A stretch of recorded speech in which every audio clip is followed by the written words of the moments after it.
Bonsoir. Ce soir, c'est Mamie qui raconte. Histoire de sauver par les animaux. Un jour, une petite fille disparut mystérieusement d'un village d'Afrique.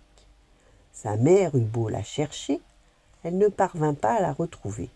La disparition de sa fille la rendit si triste qu'elle pleurait jour et nuit. Or, cette femme était l'amie des animaux.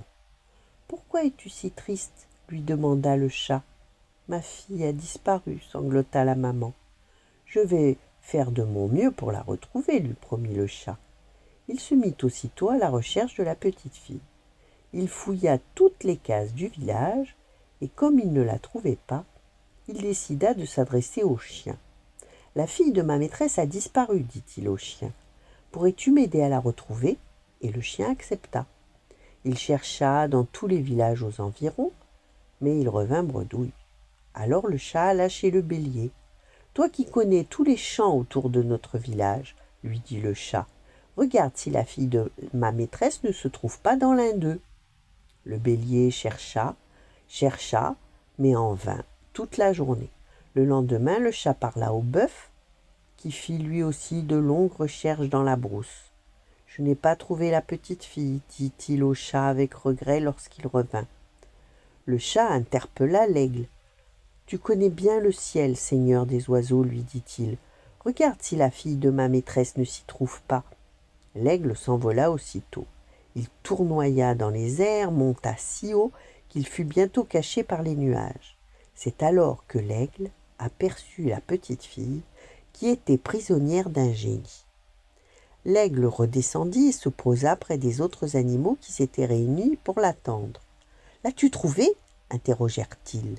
« Oui, » répondit l'aigle, « mais je n'ai pas pu la ramener, car un génie la retient prisonnière. »« Oh, comment faire pour la libérer ?» demanda le chat.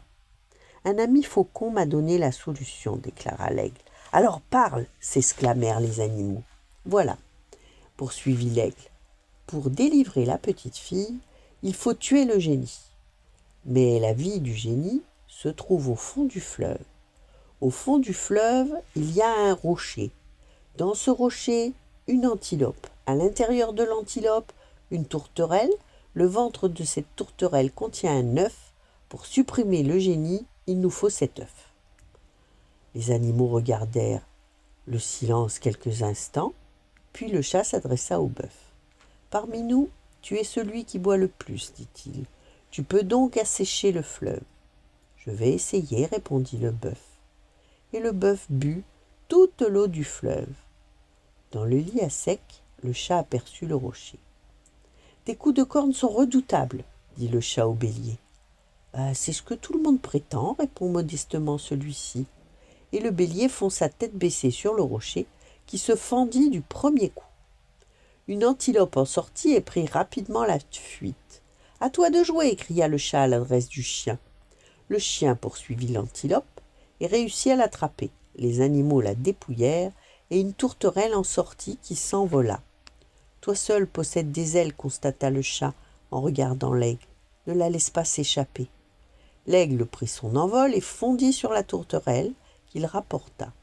La tourterelle ne tarda pas à pondre un œuf et eut ainsi la vie sauve. L'aigle saisit délicatement l'œuf entre ses serres, monta très haut dans le ciel et disparut dans les nuages. Lorsque l'aigle aperçut le génie, il lui lança l'œuf sur la tête, et le génie mourut aussitôt.